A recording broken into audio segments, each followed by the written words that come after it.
Ora, sejam bem-vindos à minha humilde tasca.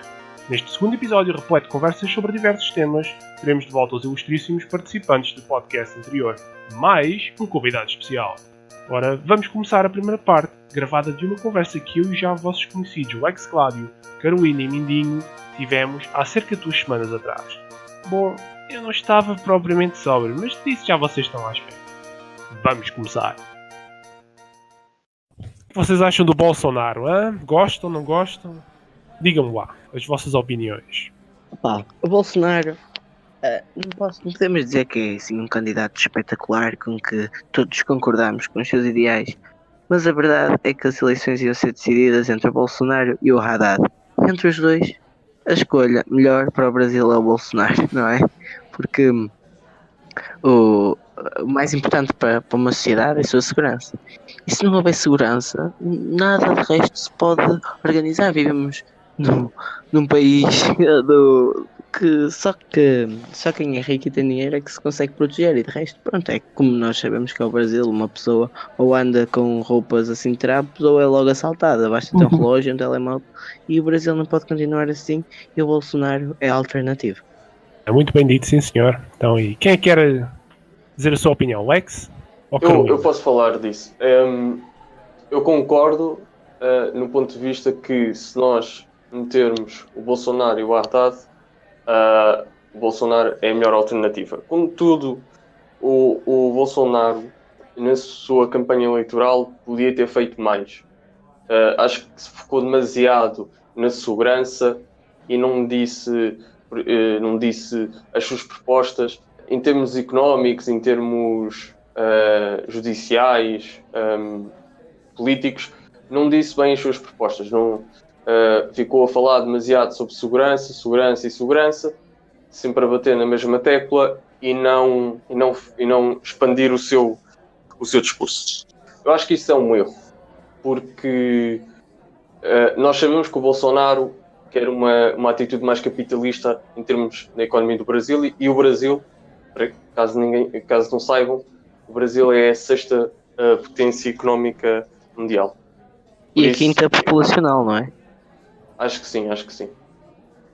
Por isso, um capitalismo no Brasil aumentaria muito a vida das pessoas em termos económicos e financeiros. Porque dá. O Brasil consegue ter esse sistema. Há países que não conseguem, o Brasil consegue.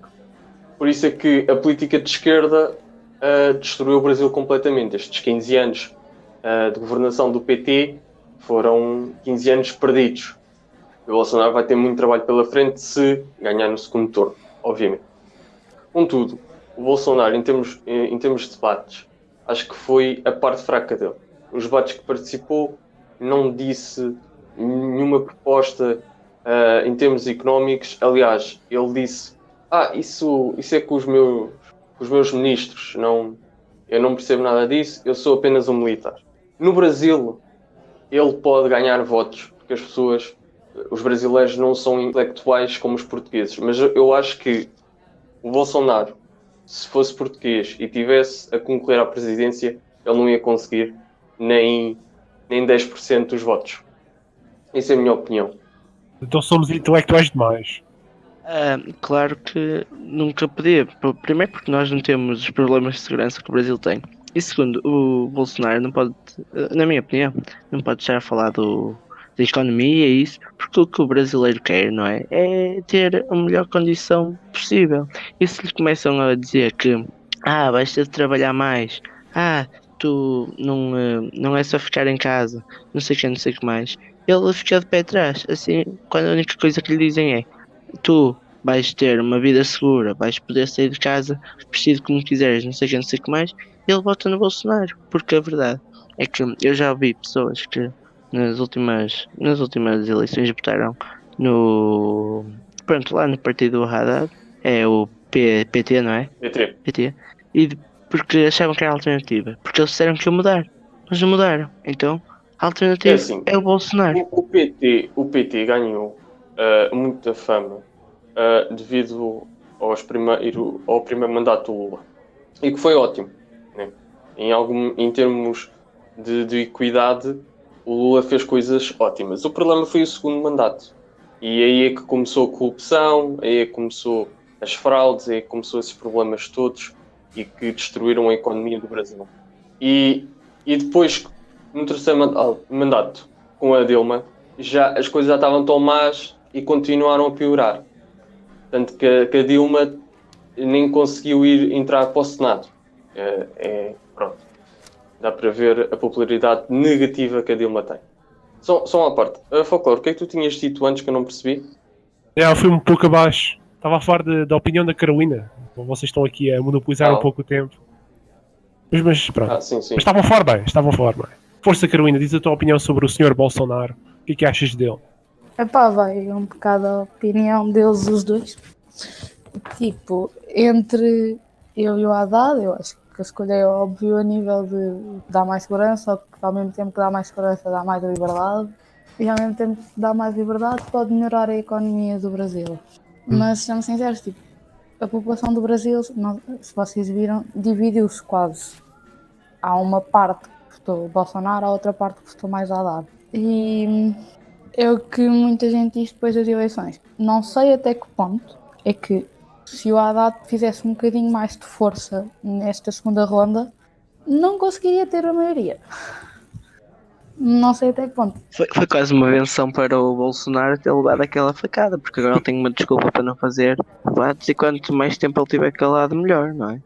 Não. Isso é engraçado, porque nós tivemos uma situação parecida cá em Portugal, que era, eu não me lembro do nome da pessoa que queria ser presidente e estava, que era mais à direita, mas lembro-me do de esquerda, e vocês também sabem quem é, o Mário Soares.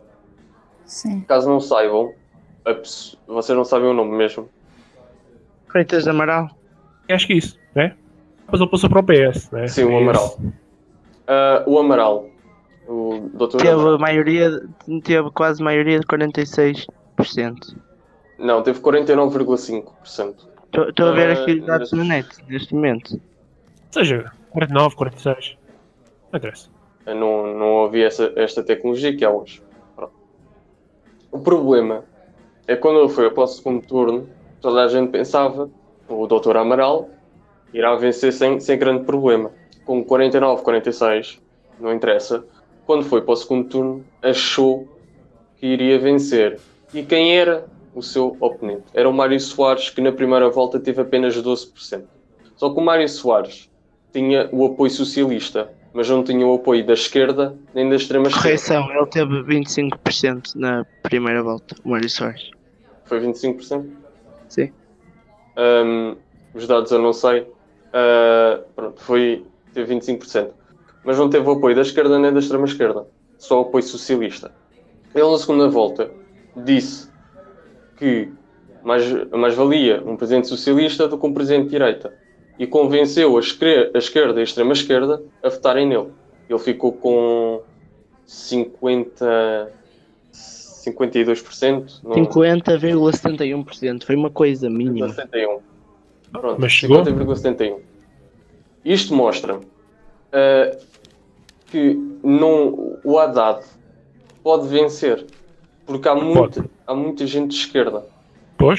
E se ele conseguir convencer as pessoas que o Bolsonaro não é a solução por isto, e não é muito complicado, porque o Bolsonaro defende um assunto tabu, que é a posse de arma, e isso é um assunto que muitos são contra e outros são a favor. Ele pode pegar por aí e ganhar votos, e muitos votos.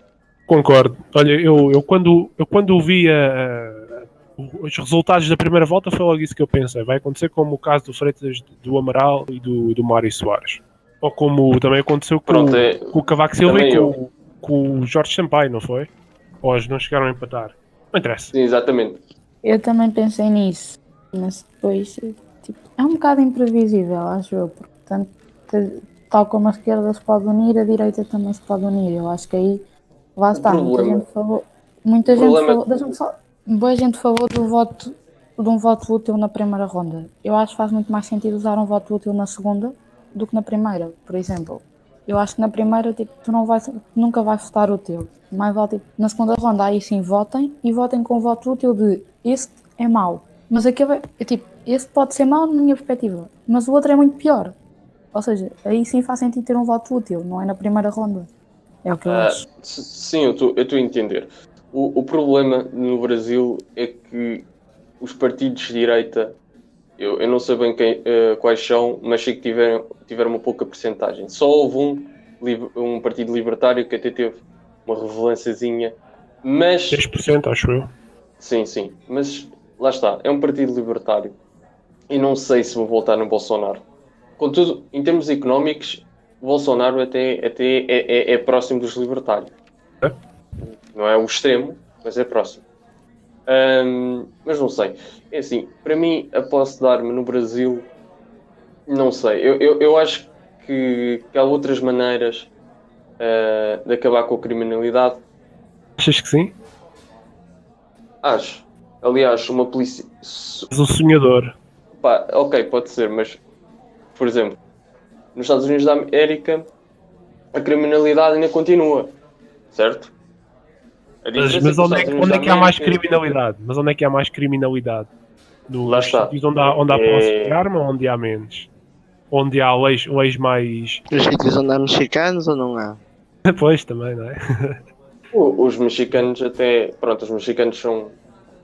É um assunto complicado, mas os afro-americanos e até a Chinatown também é complicado. Mas lá Por está. exemplo, Chicago é dos piores sítios. Como é que achas que é as leis de posse de armas em Chicago?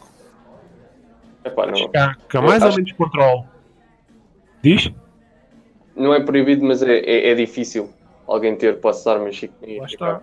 está. Pronto, era só isso. Mas pensem, nos Estados Unidos a população. Temos aqui um defensor de armamento livre. É pá, claro. Estamos a falar do Brasil, nós estamos a falar de Portugal, pois não. Não, estou só a perguntar se és defensor. Atenção, eu não estou a criticar. Portugal, não temos essa cultura, mas no caso do Brasil, acho que se calhar até seria necessário, não é? Sim, faria algum Mas eu sentido. não estou a dizer isso. Eu não estou a dizer isso. Mas em Chicago, tu estás a pegar no caso de Chicago. Mas em Vários Chicago, casos, não é só maior parte- Chicago. Sim, mas todos onde a maior parte da população é afrodescendente, é que há estes problemas. Percebes? Pois.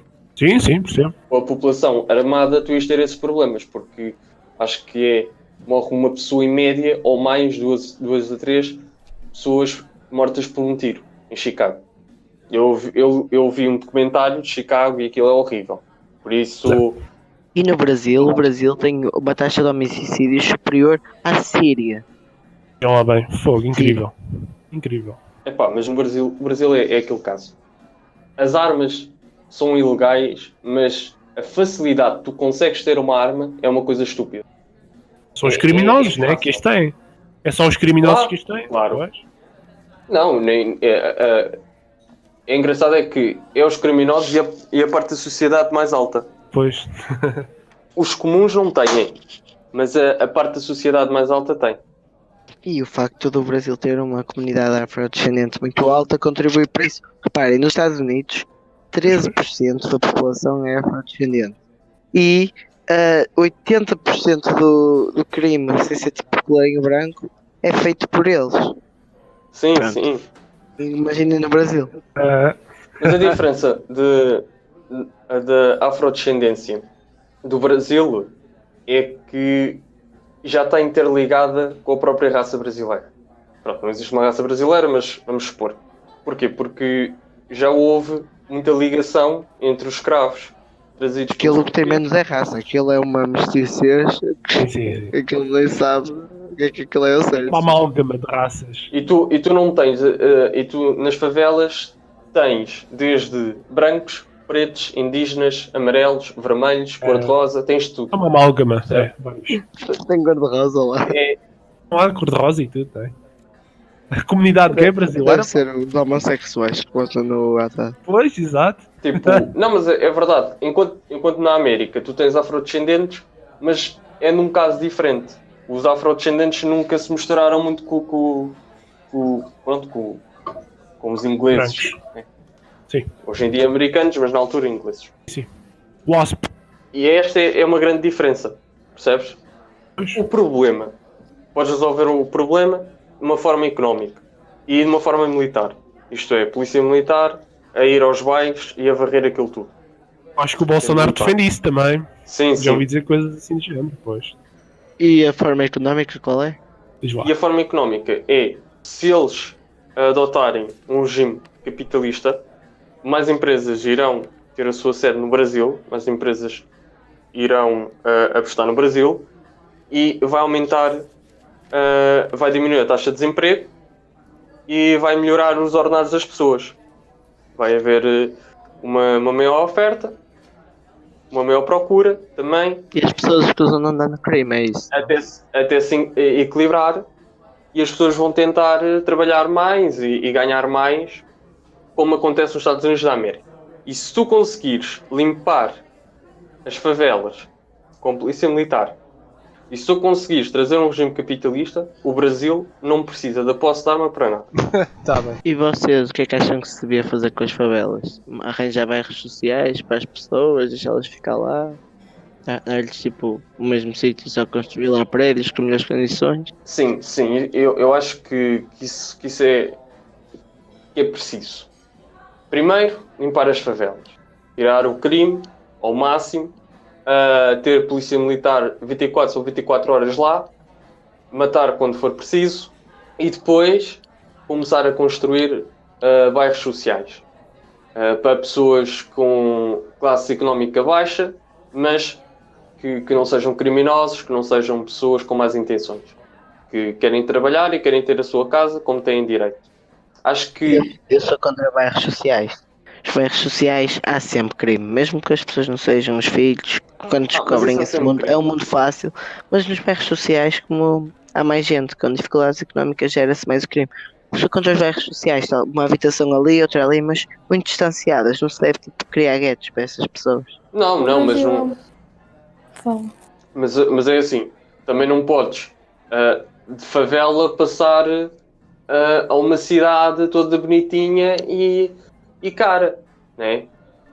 Tens Não, não primeiro estou a dizer criar- cara, estou a dizer separá-los, não pô-los todos juntos, não precisam de viver em grandes casas, podem viver numa casa igual, só que mais separados uns dos outros. Sim, Porque é que sim, esse- claro, mas depois esse é o ordenamento que irão fazer.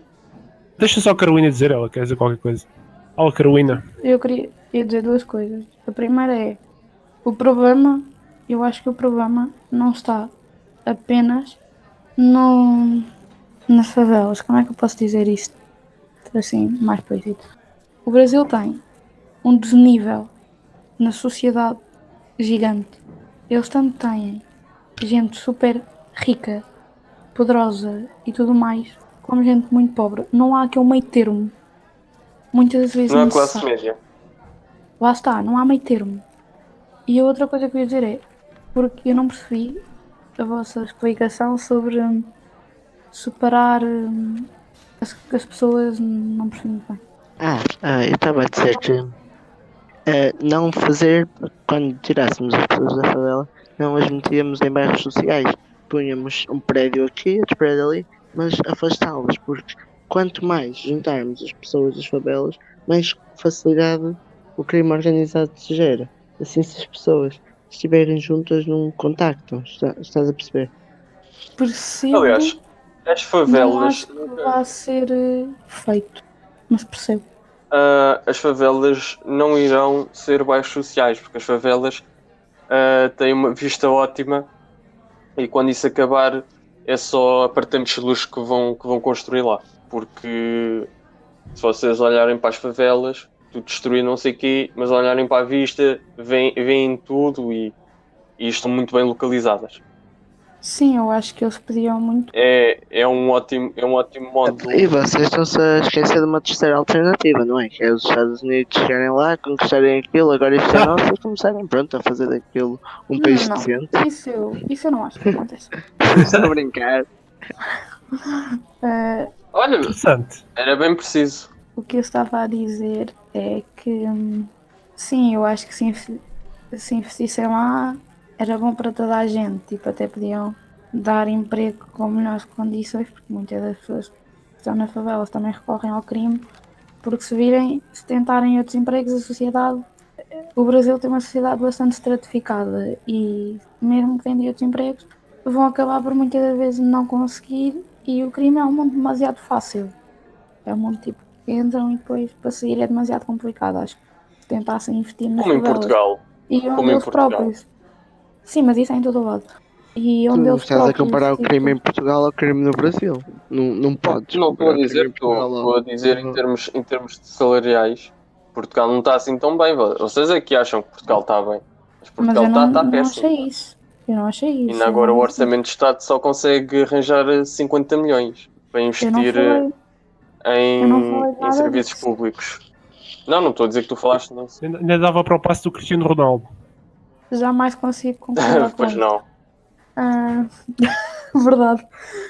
Ah, o que eu estava a dizer é, eu acho que se eles tentassem pôr essas próprias pessoas a investir num próprio sítio que é delas, eu acho que ia resultar num trabalho muito melhor, tipo, com a ajuda do Estado, ok? Uma medida um bocado socialista, que não vamos comentar, mas tipo, se essas próprias pessoas, ou se fossem tipo, mesmo organizações privadas para essas favelas, investir nessas favelas, mas também tentando dar emprego às pessoas que lá estão, eu acho que ia se desenvolver de uma forma muito melhor. Investir numa favela é remediar o problema, não é resolvê-lo. Bem, ok. Então o tema já acabou? É isso que tem a dizer? Eu gosto do Bolsonaro, por exemplo. Gosto dos disparates que ele às vezes diz. Pá, ele é contra lá aquelas minorias todas, mas também. Pois, tipo ele- porra. E diz que eu não estava a fazer nada de jeito. Pá, força. Não, tipo, o Haddad, enquanto homem de esquerda, não se devia focar nas minorias, mas sim no operário, não é? Essa é a ideia. Pois, A parte boa da esquerda é realmente melhorar as condições de vida dos operários e isso. Não é vivam só homossexuais, não é? É um bocado incoerente. mesmo.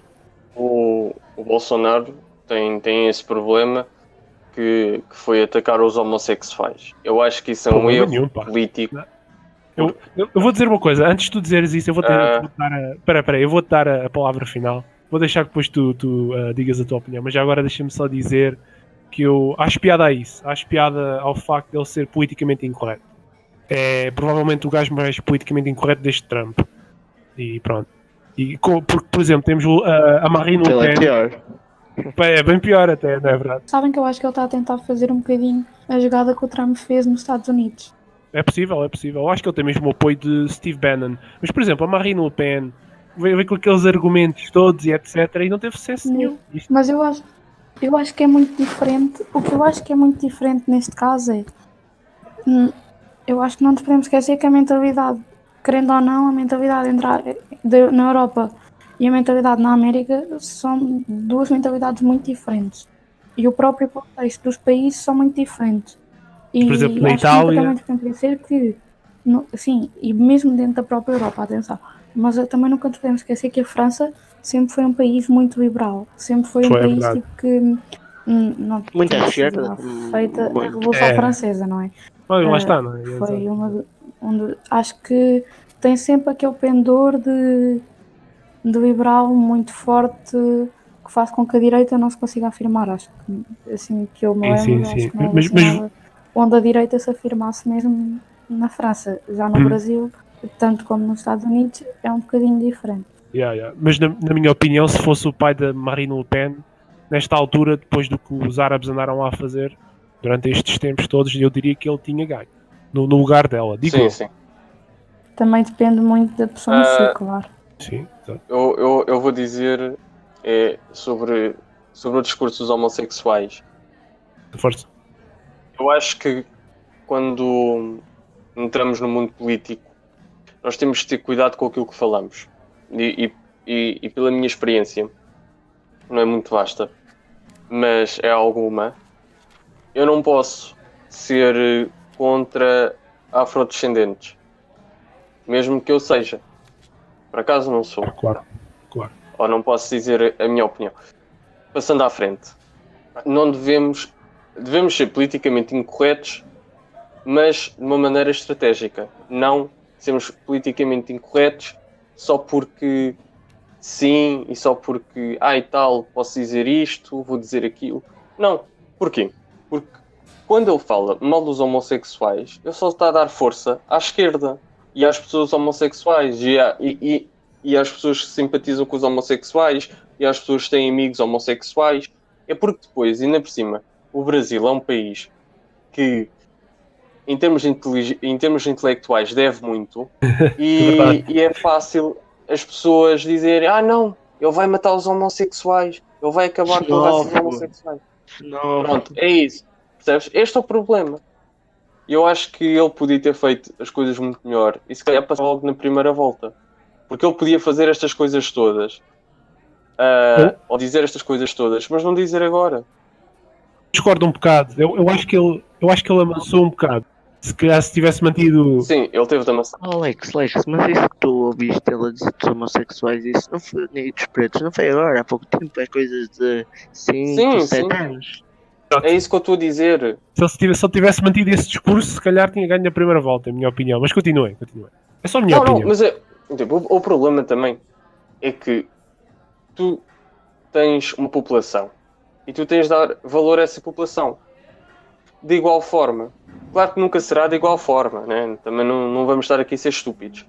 Mas tu tens de dizer, é assim, eu vou tentar tratar todos de uma forma igual, certo?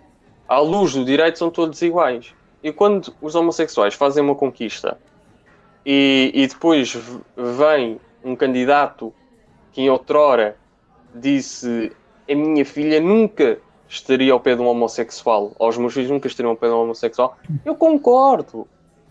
Mas não se deve dizer, deve-se guardar para si. Pelo menos essas opiniões, que não são opiniões políticas, não são opiniões de estratégia. Pronto, pode ser de estratégia política. Mas acho que ele conseguiria muito bem conquistar a direita sem esse tipo de discurso e muito bem conquistar apoiantes da esquerda que ganhassem um pouco de cabeça. Eu compreendo o que estás a dizer, mas lembrando-me ali um pouco dos debates de Trump contra Hillary Clinton, lembras quando se falou disso, em que ele fez 3. O primeiro, perdeu. Sim. A comunicação social disse. O segundo, calaram-se. A comunicação social não disse quase nada. E no terceiro, foi um empate. O que aconteceu? Primeiro, Trump foi muito, muito mansinho, muito bonzinho. No segundo, apertou com ela, com força toda. Foi muito mais brutal no segundo do que no terceiro. O que aconteceu? No segundo, o Trump venceu. No terceiro, foi mais ou menos um empate. Talvez o Trump tenha ganho no terceiro. Mas é relativo.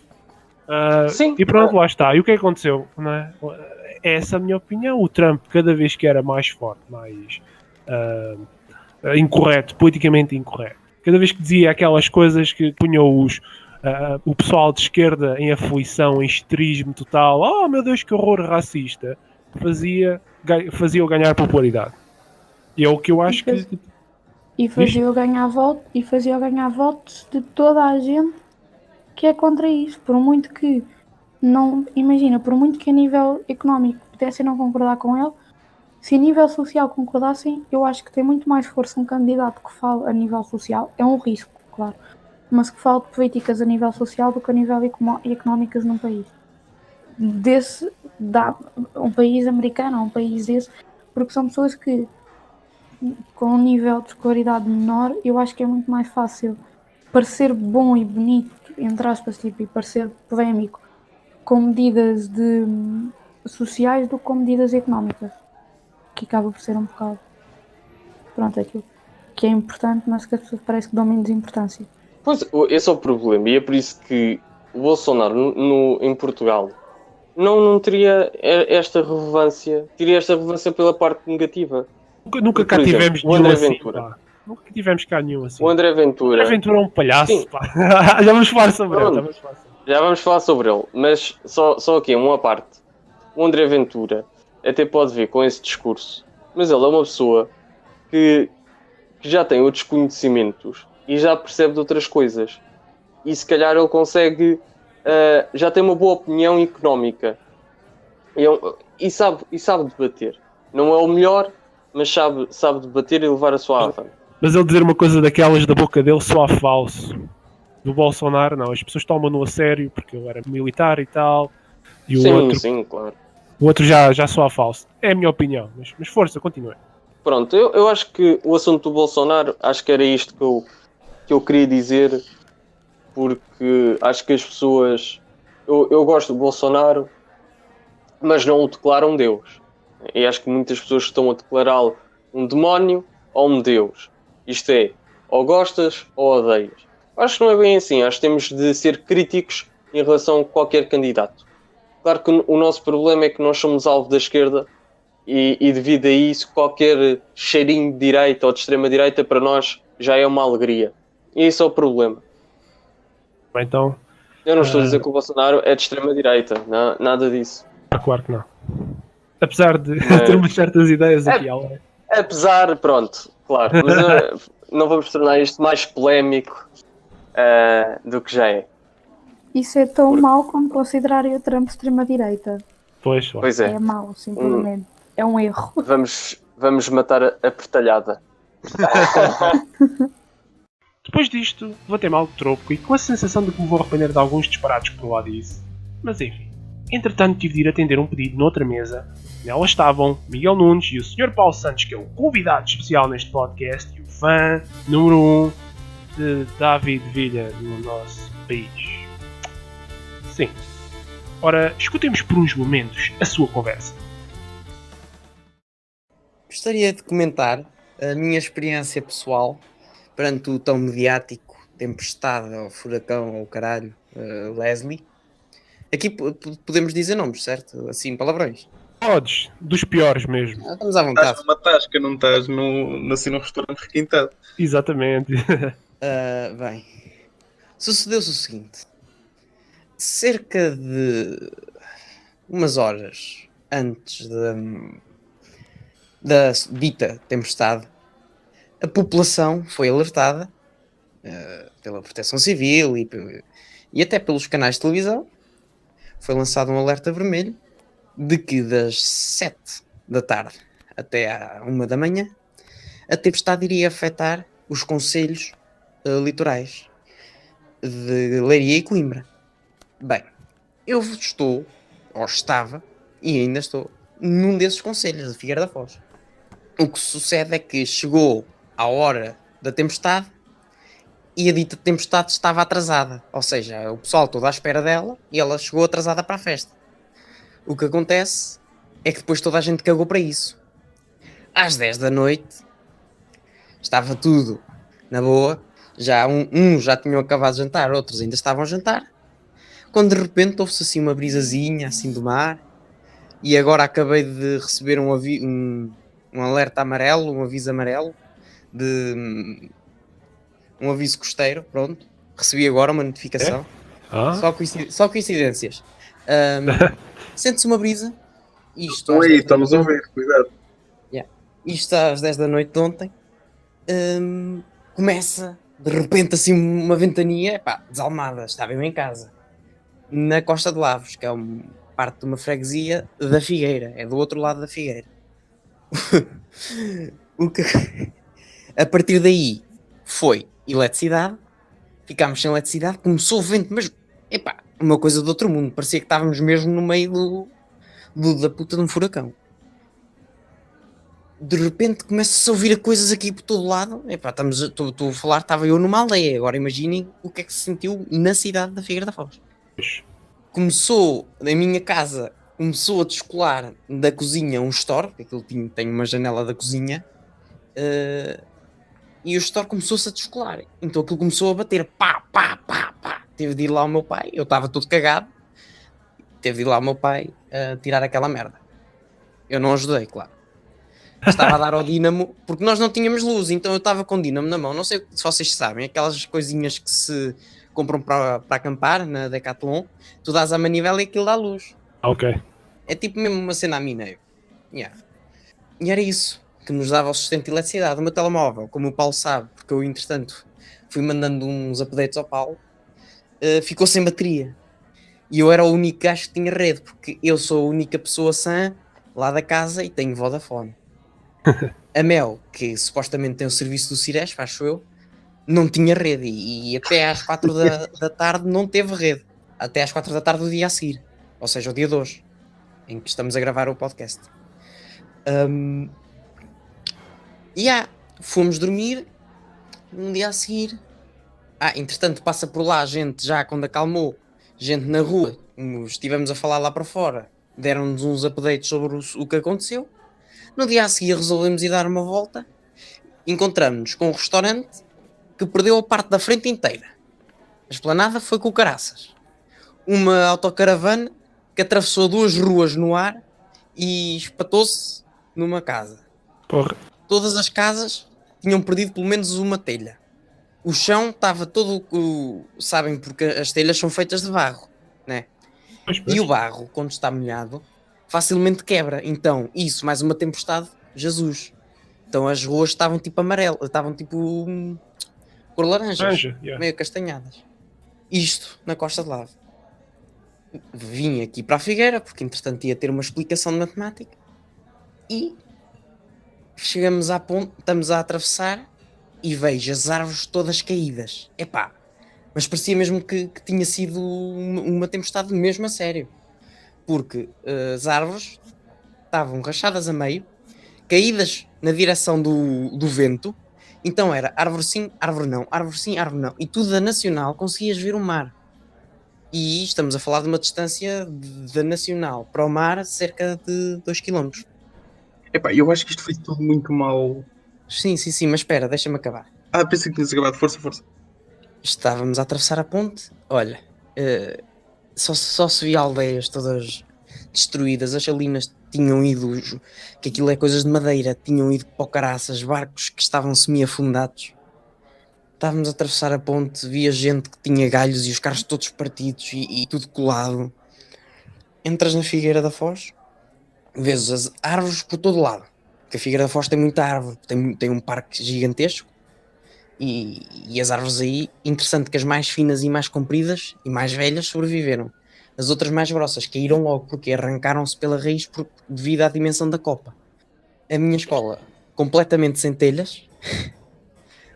A escola dos putos estavam sempre a reclamar que aquela merda do amianto que dava cancro aos putos, apesar de nenhum único caso ter sido diretamente relacionado com essa merda. Essas telhas aguentavam.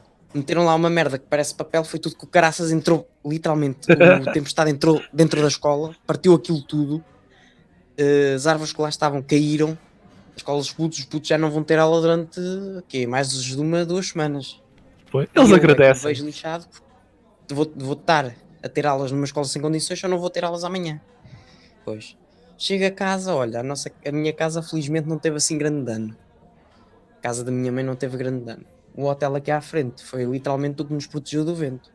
Eles construíram aqui à frente um hotel assim novo, recente, também partiu algumas janelas, mas nada de especial. Mas dá para ver aí na internet o dano que aconteceu. Um colega meu disse que passou pelo um restaurante, ex-restaurante que já não lá está, foi varrido completamente. Restaurantes completos varridos, porque aqui na Figueira tem restaurantes na praia. E vem uma onda, não, que é difícil, porque a praia é literalmente a maior praia em termos de largura e de comprimento que existe em Portugal. Porque estamos a falar de uma praia que tem tem quase 1 km. Que esta merda cada ano que passa fica maior. Depois ainda falam do aquecimento global. Um restaurante cujos donos são japoneses, os donos estavam a chorar porque o restaurante literalmente tinha ido parar ao outro lado da avenida. Deslocou-se. Só se via-se diretamente a cozinha que estava dentro de um edifício, porque o restaurante saía cá para fora. Era basicamente uma esplanada, mas coberta. Aquela merda leva com uma rajada de vento por dentro, aquilo levanta, vai parar ao caralho mais velho. Pronto. Resumindo e concluindo, a zona da Figueira da Foz foi fortemente... porque o Paulo disse que só sentiu uma chuvinha. E eu aqui quase que me agarrei pela minha vida, porque estava a ver que se partisse uma janela em minha casa ontem à noite, tinha ido tudo com o caralho. Basta bater alguma coisa, porque aquilo são ventos de 200 km por hora, um gajo não se aguenta. Pronto. Foi isso, foi basicamente um furacão a sério que passou por aqui, porque aquilo, fui ver depois também o mapa, e aquilo entrou mesmo pelo nosso concelho, foi mesmo aí, pá, E depois os ventos afetaram também a Leiria e Coimbra também. Só para verem, se em Coimbra houve o estrago que houve, imaginem aqui na Figueira, que foi onde entrou aquela merda. Mas pronto. Basicamente foi isto. Foi a explicação que eu vos tinha dado. Querias dizer qualquer coisa da Proteção Civil? Ah não, as pessoas é que estavam a limpar as próprias casas e as ruas, porque a Proteção Civil apenas apareceu em casos específicos. O resto, os funcionários da Câmara, a Câmara não disponibilizou funcionários suficientes para o estado de calamidades que estava.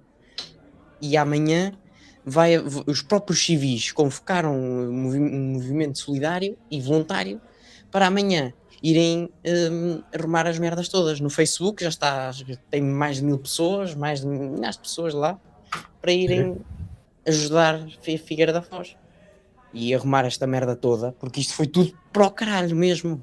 Se isto fosse e isto mete-me a pensar, é que nós, não só na Figueira, mas como Portugal inteiro, e nos últimos 2 anos se demonstrou isto, não estamos preparados. Por mais campanhas que façam, por mais vezes em que eles digam no 4º ano, no 6º ano, meninos, se houver um tremor de terra, metem-se debaixo da puta da mesa. Exato. Há um tremor de terra, já pensaram na calamidade que seria se houvesse um tremor de terra do calibre que houve em 1755, os milhões de pessoas que morreram, Portugal deixava de existir, pá. Portugal não se conseguia reerguer. Porque, olha, Lisboa ia toda com caraças. Apenas a Baixa Pombalina iria sobreviver porque é a única merda que arquitetonicamente faz sentido. Olha, mas era remédio santo, aquela merda do Museu dos Coches ia tudo com o caralho. Porque a arquitetura moderna não é sustentável em termos de porque só se fores ao Japão e só se tiver estrutura.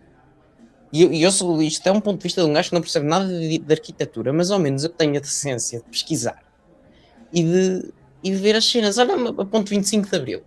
A falta de manutenção é porque estamos a falar de um país que em termos de Estado e de manutenção, as pessoas cá em Portugal não sabem cuidar da merda, nem sequer sabem cuidar do que têm, quanto mais do que o Estado tem e das coisas que os outros têm.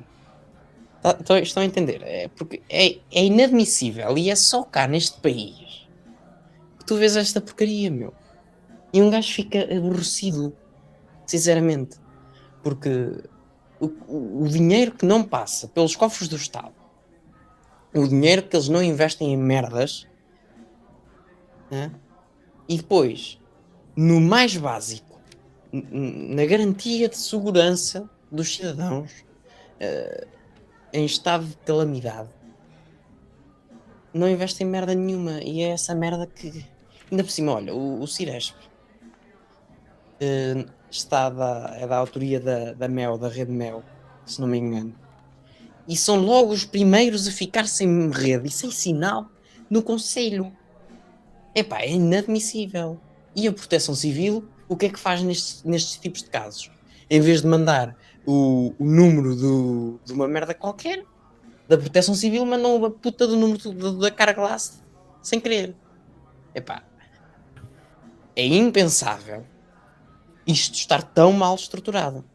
É impensável. E como eu estava a dizer, isto são coisas menores. Isto para os japoneses é o pão nosso de cada dia. Isto é o pão nosso de cada dia para os japoneses. Os japoneses levaram com a porcaria de um tremor de terra. Matou muita gente, mas os edifícios, mesmo ao pé do mar, não vergaram. Se fosse no Portugal, tirasses Portugal da Península Ibérica, metesses no lugar do Japão, se houvesse um tremor de terra, Portugal desaparecia. Aí. Os japoneses estão muito mais preparados que nós. Mas também tem que estar. Devíamos estar. Pois, também tem que estar. A verdade é essa. Mas nós já devíamos estar. Porque Portugal tem que meter essa merda na cabeça. Estamos numa zona, em termos de placas tectónicas, que não é nada agradável. Isto qualquer dia vai haver outro tremor de terra. Estão a entender? Há sempre esse perigo. Piores são os Açores. Os Açores estão mesmo entre as placas. Pois. Nós temos que entender que estamos numa situação cada vez mais de risco. Porque é incêndios. Não aprendemos com a merda que fazemos. Não aprendemos com os erros do passado. Este ano, nem sei como é que sobreviveu o Parque Nacional de Sintra. Se aquela merda ardesse, era um prejuízo monumental. Se aquela merda ardesse, era imperdoável. E o governo ainda tem os tomates de dizer que foi uma grande coisa não ter ardido muito mais. Ou foi espetacular não ter morrido ninguém. Epá, vão para a puta que vos pariu, meu. Desculpa, Mas é concordo, verdade. é verdade. Foda-se, não há preparação. Os indivíduos que compõem este grande coletivo a que chamamos de Portugal não estão preparados para estados de urgência. Uma merdinha de nada. Isto foi um peido qualquer que alguém deu do outro lado do Atlântico. Veio esta merda de tempestade e Efeito fez este borboleta. estrago. Estás a entender? Sim. Mas pronto. Foram ventos de 190 km por hora, acho eu. Sim, era o que eu estava a dizer. 200, 190, 200. Epá, um gajo na rua, só se tiver 300 kg é que não levanta voo. Isto foi tudo muito mal preparado, meu. Isto foi tudo muito mal preparado. Se vires isto, não tens uma preocupação de tentar diminuir os problemas que isto pode causar. Não, foi tudo muito naquela de isto em princípio não vai ser nada e pronto, vai correr tudo bem. Não, mas é a merda da história do Pedro e do Lobo, porque as pessoas, depois tens o IPMA que está sempre a distribuir avisos amarelos e avisos cor laranja e avisos cor de castanho ou uma merda qualquer, quando não acontece nada e sem o mínimo de rigor meteorológico. Estão a entender? Metem as porcaria dos jornalistas a dizer o mapa meteorológico de manhã, em vez de meterem especialistas. Há aqui gera-se um ambiente de conforto, não sei se me estão a entender, um ambiente de falta de seriedade, porque as coisas têm que ser sérias, caralho. Estamos a falar de um assunto que pode tirar milhares de vidas, meu. As pessoas não levam esta merda a sério. As pessoas não têm um sentido de Estado, um sentido coletivo. As pessoas só pensam nelas mesmas, meu. Não pensam nos outros.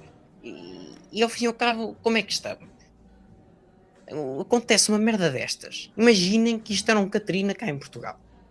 Se passasse aqui, não existia mais Figueira da Foz. Ficavam aqui sem um ponto turístico. Coimbra perdia um ponto turístico. Morriam milhares de pessoas, incluindo eu. Se esta merda fosse um bocadinho mais séria, isto não foi nada. Atenção, isto para os Estados Unidos não era nada. E atenção que isto não era metade daquilo que se esperava e daquilo que se andou para ali a dizer. Exato. Isto não foi metade. Porque se isto tivesse sido como eles andavam a dizer, eu nem sei onde é que eu estava agora. Isso é, então até aqui para o Porto se falava que as coisas iam ser muito piores, que isto aconselhava o pessoal a não sair de casa, não sei o quê, depois só veio uma chuvinha, mas a questão é... O que salvou aqui a minha casa...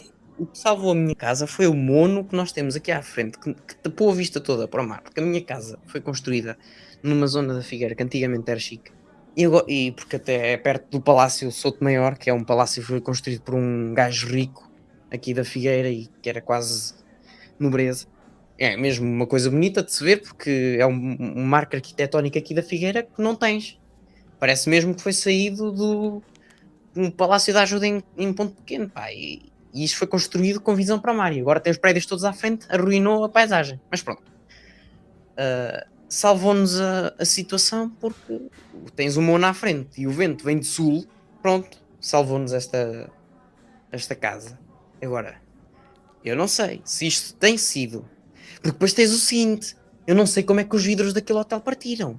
E se os vidros daquele hotel, que aquilo é um hotel que é tudo coberto de vidros, tivessem partido, andavam por aí nas ruas milhares de bocadinhos de vidro a 200 e tal km a hora, matavam os animais todos que estavam na rua, matavam as pessoas todas que estavam na rua, partiam os vidros, era tiro de cada lado. Uma pessoa não pode sair à rua nestes casos. Uma pessoa leva com a porcaria de um pedacinho de uma pedra, e vocês veem isto nos carros quando vocês estão a andar numa autoestrada, basta uma pedrinha para dar cabo do vidro e um gajo ficar irritado e ter que ir substituir a porcaria do vidro. Nos Estados Unidos eles não lidam com isto como nós lidamos, eles metem as pessoas à força em casa se for preciso. Mas é isso que tem de ser feito. Aqui não, aqui eles estão-se mais a cagar. Infelizmente é assim. E depois tens os exemplos jornalísticos. Os jornalistas não transmitem qualquer tipo de bom exemplo aqui na porcaria desta terra. O jornalista do CMTV quase que fez de balão, quase que levantou voo. Já era um balão meteorológico da CMTV que eles tinham. Portanto... Perdi isso, pá. Não, acho que toda a gente perdeu porque depois, entretanto, eles ficaram fora do ar. Mas ela levantou voo. Fosca-se. Mas Os jornalistas não têm qualquer pingo de decência para observarem. Epá, estamos aqui a levar com porcaria de um vento a rajadas de, vamos dizer, de 60 km por hora. Daqui a 3 minutos já estão a 100 km por hora. Daqui a 18 minutos já estão aqui 200 km por hora feitos. O que é que vamos fazer? Vamos ficar aqui. Só para vocês verem a irresponsabilidade jornalística e parece que são sedentos, querem à força toda vender o produto jornalístico. Mas depois esquecem-se que não estão preparados para lidar com rajadas de 200 km por hora. Epá, e depois tens isso. A CMTV, a meu ver, passou de ser o pior, aos meus olhos, para ser o melhor jornal, porque Para mim foi sempre o melhor, devo confessar. Eu gosto deles. eles mostram tudo. Metem-se em tudo. Tudo. Quer seja falso, quer seja verdade. Mas um gajo também... A partir do momento em que as pessoas já começam a desenvolver uma consciência, o que é bom, e não começam a acreditar, mesmo que seja um gajo que votem no PS à força toda, espero que compreendem o que eu estou a dizer, já começam a pensar, epá, esta merda pode ser falsa. Portanto, a partir desse momento, a CMTV já não é uma ameaça, porque já ninguém a leva a sério. Então torna-se no melhor jornal, não sei se estão a compreender. É isso, eu estou a perceber. Melhor jornal, porque mostra Viva a tudo CMTV. e deixa para as pessoas pensarem, será que isto é verdade, será que isto é mentira? As pessoas é que têm de desenvolver essa consciência hoje em dia. Agora, que mostram tudo, mostram. E isso é espetacular. Novo tipo de jornalismo. Epá, não é um novo tipo de jornalismo, porque se tu fores a reparar, o novo tipo de jornalismo começa é isento, pronto. Estes não, estes ainda têm Exato, eu acho que isso é que é. Nós não temos cá desse jornalismo. A CM que começa a ser uma. Foge um bocado à regra, mas atenção, que a CM ainda é muito. Tem a sua agenda ali por trás. A CM continua a ser. Começamos a partir até para outros campos. Eu acho que eles na política eles não se metem muito. Eu acho que é isso que ainda lhes permite ter alguma. Eu não consigo ligar a televisão e ficar a ver a merda que o Belmiro Azevedo caga. Não consigo ver a SIC. Sim, sim. Não consigo ver a TV e era boa, agora está a ficar uma merda também. A RTP a RTP é a televisão do regime. A RTP2 é a única que se preze, mas também tem uma agenda ambientalista. Quer dizer, não é que seja mau o ambientalismo, mas depois tens extremismos que são promovidos por estas cadeias de televisão que não são nada saudáveis. Não, epá, tem que haver um meio termo em tudo, meu. Mas estás a compreender, Focalor? Eu estou a compreender. Epá, estou de acordo com isso tudo. Caralho. Há que ter... O problema é que é o poder do dinheiro. É o poder do dinheiro que está em causa. Enquanto tu tiveres medidas de regulamentação, medidas de constrição em termos do que é o mercado jornalístico, enquanto tu tiveres isso, é óbvio que tu vais desenvolver monopólios. E é o que acontece em tudo. Em tudo. É no mercado jornalístico, no mercado da banca, em tudo.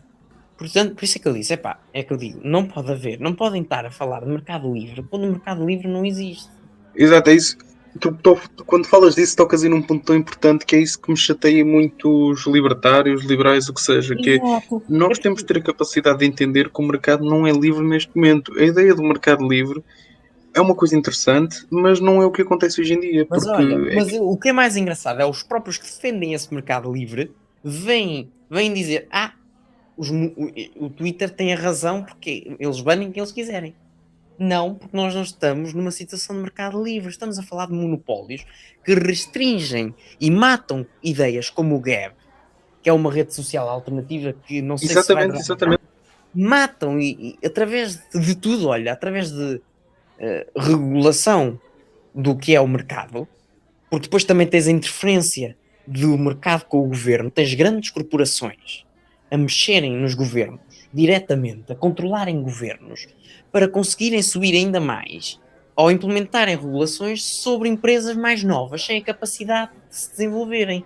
Exato, por isso é que eu gostei muito daquela ideia. O pessoal andava a dizer, isso a merda, isso já é quase socialismo, é meterem-se como é que se diz? Nos direitos das pessoas de decidirem, de serem livres de decidir, que foi uma proposta que o Paul Newland, não sei se vocês sabem quem é, estava lá a tentar fazer ser aprovada nos Estados Unidos, que era a impossibilidade de redes sociais como o Facebook ou o Twitter banirem pessoas pelas ideias que tinham, pelo que diziam nas redes sociais, precisamente pelo facto das redes sociais já não serem simplesmente um negóciozinho que qualquer um podia ter. É tudo. Ele foi banido. Exato, ele foi banido. Ele depois de fazer, pouco depois de apresentar este projeto, o gajo é banido. É o que é mais engraçado nisto tudo. E só expõe o facto que é os mídias. Os mídias difamam tudo. Se vocês forem ver, e eu acho que este senhor era um gênio, Oswald Mosley, era um visionário. Ele e pessoas como o Salazar eram autênticos visionários. Se vocês forem ver a perspectiva que o Salazar tinha sobre o comunismo, e provavelmente já viram este discurso que ele tem, o gajo adivinhou tiro e queda o que é que ia acontecer em África. E o Mosley adivinhou tiro e queda o que é que ia acontecer na porcaria da Europa.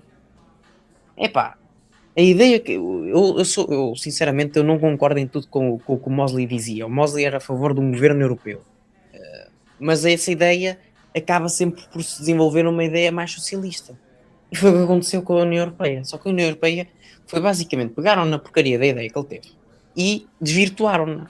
A mim nem me fazia mal uma União Europeia que fosse puramente o que era antigamente, uma união económica sem forçar nem desrespeitar a soberania dos países Estados-membros, e que fosse uma união de países com o sentimento nacionalista em vigor, ou seja, com o sentimento de que a Europa só é una enquanto os países dentro de si mesmos o forem.